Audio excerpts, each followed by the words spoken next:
Hey guys, Steve here, singledadfitdad.com. Thanks for taking the time to watch this video. Today I'm going to talk about your metabolism. Obviously a big concern for pretty much everybody in the world, right? Who doesn't want a faster or more efficient metabolism? We all do. Basically, all that is how fast your body burns calories at rest. Okay, so obviously, even if we're training hard, most of our time is spent resting, right? When we're sleeping, when we're sitting, we're working. If our body was just, a little bit more efficient at burning calories during those periods, think about the difference in total calories burned over the course of a week, a month, a year.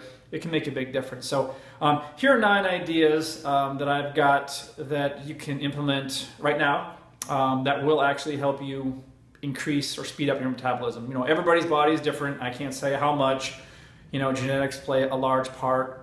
Even if you're following everything to a T, some people are going to be more prone to burning more calories and some will be prone to burning fewer calories. So anyway, here are 9 suggestions that I would suggest trying out, at least some or all of them.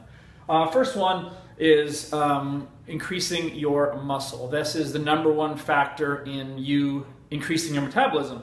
The more muscle tissue we have, the more efficient our bodies are and the more fat we're going to burn. So, when our body fat levels are higher, it's more difficult to burn fat. When we're very lean, really our body kind of turns into a furnace. And I've been in that position before where I was really lean, I was doing a lot of the things correctly, my diet was great. And I literally just felt like I was burning up all the time, like I was just burning everything. I could eat 3,000 calories and lose weight. And it's not easy to get there by any means, and some people will never get there, but you have to keep, or at least keep, if not increase the amount of lean muscle tissue you have. And you do that through progressive strength training, right? You need to get in the gym or train. It doesn't have to be with weights, it can be body weight training, but you have to build that.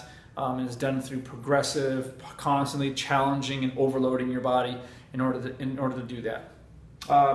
Eating, that can't be said enough here. You have to continually feed your body. Again, there are a couple of different camps. Recently, I've noticed that some people have hit the internet with, the 5 to 6 small meals a day idea is bullshit, and I don't believe that. I've been doing this for 17 years and I've seen a lot of success in myself and with my clients in breaking up into a number of small meals, eating every few hours, eating the right foods. So for example, you always want to have protein, carbs, and some kind of healthy fat in every meal. Just constantly feed your body. That's going to serve to stabilize those blood sugar levels and will help increase that metabolism. Make sure you're getting in your strength training and your cardio. Doesn't have to be 3 hours on a treadmill, but and I don't even like steady state cardio. I think it's a waste of time for the most part, unless you're training for something, to sit on a piece of machinery for 30, 40, 50 minutes. I believe in intensity is the key here. And you have to have your strength training piece. Like I was talking about a minute ago. You have to have both those things coupled with your diet. All 3 really should be working together to ramp that metabolism up. Using HIIT, high intensity interval training. This is where you're moving very quickly from exercise to exercise, short breaks, heart rate up, down, that kind of thing. There's a bunch of ways to do it, but really effective for taxing that central nervous system. And also the biggest benefit, I think, is they call it the EPOC, which is exercise post-oxygen consumption, which basically means that you're burning a lot more calories for the next, 2-3 hours after the bout of HIIT training or high, interval training. Okay. Eat your breakfast. A lot of people skip their breakfast, so they're in a fasted state. Maybe their last meal is at 9 o'clock. They sleep for 8 hours. They get up. They don't have breakfast. They drive to work. They get busy, and then they have a lunch at around noon, so they're in that fasted state for a long time, and it's my belief that that's not the best way to supercharge your metabolism. It's a good way to slow it down. So eat your breakfast and make sure you're getting protein in every meal. Okay, you have to have protein. You cannot build muscle tissue without protein. You can't do it. You don't have to go crazy with it. I don't even believe in the 1 gram of protein per pound of body weight. I think that's excessive. You know, I'm 180 pounds. I don't eat anywhere near 180 grams of protein. You know, if I can eat 130, I'm fine. You know, I know it's different for everybody, but you have to get your protein in. It's going to make you feel fuller. It's got a higher thermic effect than fats and carbs, which means it, you know, takes more of the body's processes to digest it. So always include that in every meal. Water intake. Again, you know, if you've watched some of my videos, you know, I'm constantly beating on water, and it's really important in so many things. Also with getting your metabolism up, okay? You know, it really helps with the digestion process. You know, makes you feel fuller, and it ultimately helps you burn more calories. So half a gallon to a gallon a day, depending on, you know, your body weight and how much you're training. You know, I'm a believer in some supplements, not many to be honest. I think most of them are just marketing pieces of shit, and it's easy to fall victim to it. There are a few things that I believe in. Creatine is one of them, not for metabolism reasons, more for gaining, you know, hypertrophy, muscle mass. But I'm a big believer in caffeine. You know, I've been drinking caffeine for a long time, and it helps me. I mean, right now I take a supplement called C4, which has one of the main ingredients is caffeine. There's a bunch of other stuff in there, but you know, be careful with what you take and how much. But you know, I can tolerate it pretty well. But taking that before a workout, I've noticed, and just caffeine itself too, can really have an effect on your performance.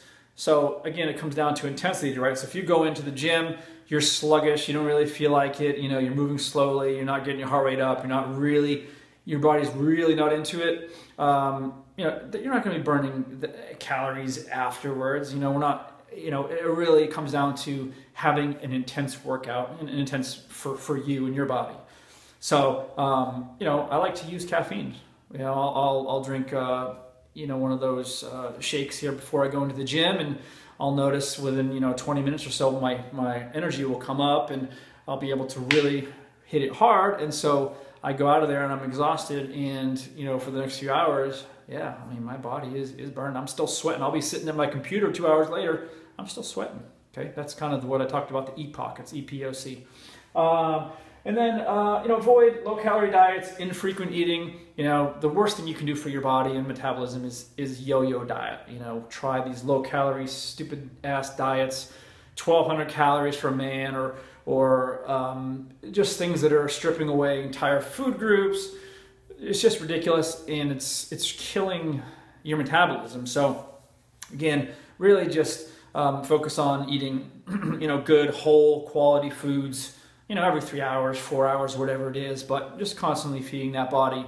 Really do your best to stay away from, you know, anything that's going to drastically reduce your calories, unless, you know, you're specifically trying to achieve something. So if you're 50 pounds overweight and you want a real jump start on losing fat, yeah, maybe you drop your calories in the short term. Obviously, it's not sustainable, and that's just, you know, one example. But you know, just avoid anything that's going to really drop those calories down or prolong, you know, your eating periods. You know, I'm not talking about intermittent fasting, which is a topic for another day. But you know, just anything that is going to, you know, slow down your eating. Okay, so again, really just keep on it every few hours.